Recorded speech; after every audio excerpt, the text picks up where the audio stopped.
Today, we are going to take up the cytology description of the FNAC smears of salivary gland lesions, which I promised that I will be presenting part 2 shortly. When we see smears, we may find smear to be unsatisfactory and not worth reporting. When do we call a smear as unsatisfactory smear? When there are less than 4 cells per high power field in the smear, then we label it as unsatisfactory smear. We have a smear here where we are seeing granular material in the background and we are not seeing epithelial cells at all. Such a smear would be labeled as unsatisfactory smear. Then next we come to cystic lesions of the salivary gland.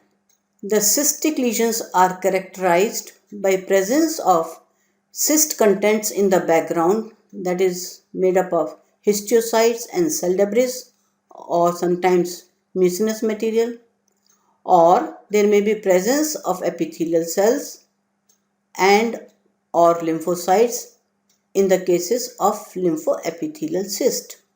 First we take up the case of lymphoepithelial cyst, where we see that the smear is showing presence of epithelial cells. It is difficult to label these cells as squamous cells or columnar cells, but they could be low squamous cells or big columnar cells. The background shows cystic content.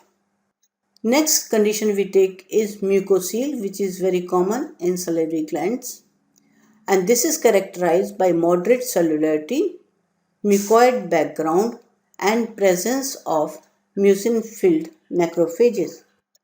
Here we have a smear of mucocele which has mucoid background and presence of histiocytic cells which are filled with mucinous material. So, mucoid background with histiocytic cells forms the diagnosis of mucocele. Then we come to non-neoplastic lesions other than cystic lesions. And non-neoplastic lesions are characterized by presence of benign acini or duct epithelial cells with or without inflammatory background. In the non-inflammatory condition, we have psilosis. Psilosis is characterized by hypertrophy of salivary acini without inflammation. Here we have a smear from a case of psilosis. Here we can see clusters of benign acinar cells lying irregularly. Some nuclei are present as naked nuclei in the background. No inflammatory cells. Then we have an inflammatory condition which can be chronic sialadenitis, and this condition is characterized by low to moderate cellularity, presence of benign salivary acini or duct epithelial cells with presence of lymphocytes and fragments of fibrous tissue which may be there or may not be there. Here we have a smear in which we see presence of acinar cells and lymphocytes. Now this is a group of acinar cells, benign acinar cells with abundant cytoplasm and eccentrically or centrally placed nuclei, and these are lymphocytic cells in the background. Then we have a condition, tubercular sialadenitis. We can call it also granulomatous sialadenitis. In India, any granulomatous lesion, we suspect it to be tubercular in nature, and this is characterized by presence of lymphocytes, epithelioid cell granulomas, caseation necrosis may or may not be there, and acid-fast bacilli may or may not be demonstrable. We have a smear here where we see a cluster of salivary gland acinar cells and a cluster of epithelioid cells. The central part of the granuloma is very dense and dark, but if we go to the periphery, we can see epithelioid cells. We see some lymphocytes in the background, again another small granuloma. Then we come to tumors. First we take up the benign tumors. As I have discussed before, the most common benign tumor in salivary glands is pleomorphic adenoma. So we will describe the cytology of pleomorphic adenoma, and this is characterized by presence of bland duct epithelial cells and myoepithelial cells and stromal component which could be myxoid or chondroid or chondromyxoid or hyaline made up of hyaline material. Stroma should comprise at least 25% of the material to diagnose it as pleomorphic adenoma. Myoepithelial cells may be plasmacytoid or spindly or ovoid in character or may lie as naked nuclei. Here we see a smear which is quite cellular and shows abundant myxoid and mucoid magenta colored stroma. Now if we see the cells, it's a mixture of epithelial cells and myoepithelial cells. Many cells appear plasmacytoid in character. We see strands of myxoid stroma. Here we see fibrous stroma. So the picture is quite heterogeneous in nature. Here we are seeing cluster of epithelial cells. So this is a case of pleomorphic adenoma. Then we come to monomorphic adenoma. This is characterized by presence of numerous cell clusters with few dissociated monomorphic cells which possess scanty cytoplasm and round to ovoid uniform nuclei with low to moderate degree of nuclear grade. Bland granular nuclear chromatin and stromal material probably of basement membrane comprising less than 25% of the specimen. Here we see a smear of monomorphic adenoma. It is quite cellular and is made up of small dark cells. Here we see that these large clusters are also made up of dark cells, but we can see these scattered cells here which are showing clear morphology. The nuclei are oval to round, cytoplasm is moderate in amount, and there is no differentiation into glandular formation. Then we come to Warden's tumor. As we know, this tumor is localized mostly in parotid gland only and is seen in old male patients. And cytologically, it is characterized by cohesive oncocytic cellular constituents, low to moderate nuclear grade, and lymphocytes in the background or mixed with the epithelium. The background may be slightly mucinous or with cyst contents. Here we see a case of Warden's tumor with a large cluster of epithelial cells which have oncocytic appearance with abundant cytoplasm and large number of lymphocytes in the background. The epithelial cells have uniform round to oval nuclei and abundant cytoplasm with oncocytic character. Then we come to acinic cell carcinoma. Acinic cell carcinoma. As we know, it arises from acinic cells and the smears show high cellularity made up of small monolayered sheets forming acinar structures or isolated cells. Bare nuclei are present in the background. There is absence of adipose tissue, stroma or duct epithelial cells.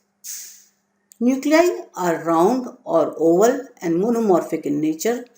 They possess few nucleoli an abundant granular or finely vacuolated cytoplasm. Differential diagnosis includes clear cell carcinoma, mucoepidermoid carcinoma, Warthin's tumor, and oncocytoma. Here we have a case of actinic cell tumor.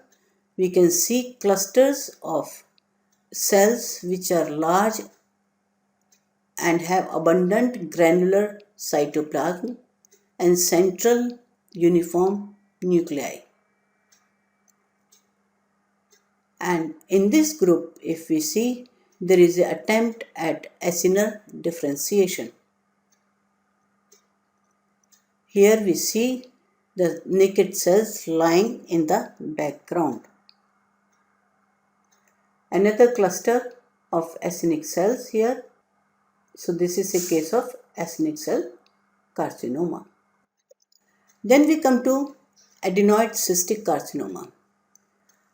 The diagnostic clue for this tumor is presence of large globules of extracellular matrix partially surrounded by basaloid tumor cells. Nuclei are dense and hyperchromatic and show moderate atypia. If matrix globules are absent, then the differential diagnosis constitutes pleomorphic adenoma, polymorphous low-grade adenocarcinoma, and mucoepidermoid carcinoma. Here we have a smear from a case of adenoid cystic carcinoma. We see clusters of dark cells with pink globule in the cluster made up of basement membrane material.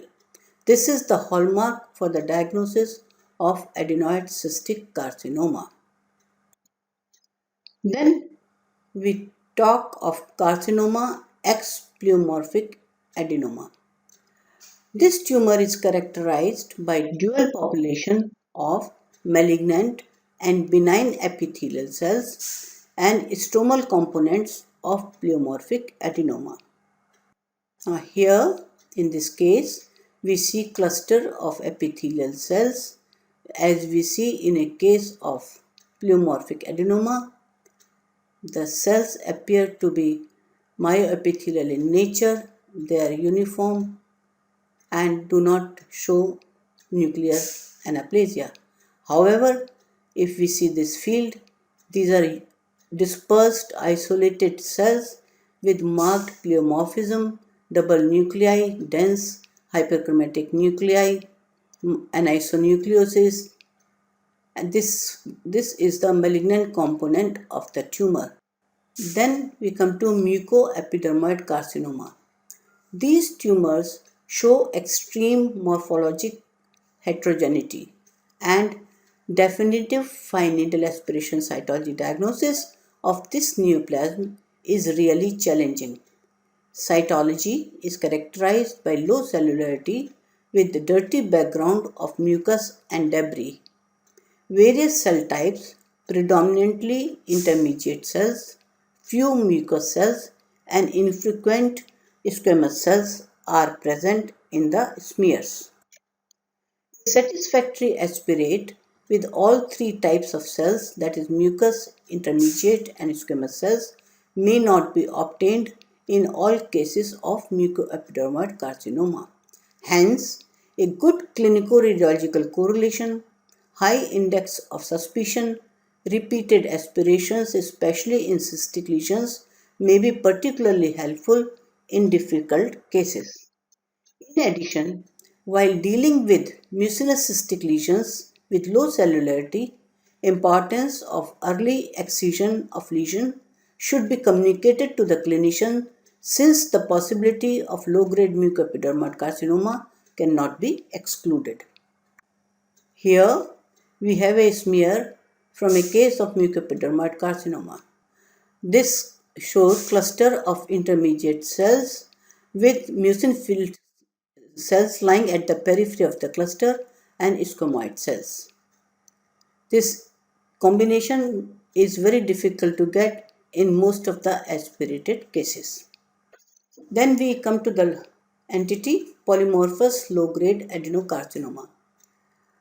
This tumor is characterized by presence of cells with pale enlarged oval homogeneous nuclei, tissue fragments in trabecular form or single cells, and hyaline stromal globules. Small basaloid epithelial cells or slightly larger cells resembling duct epithelial cells may or may not be present.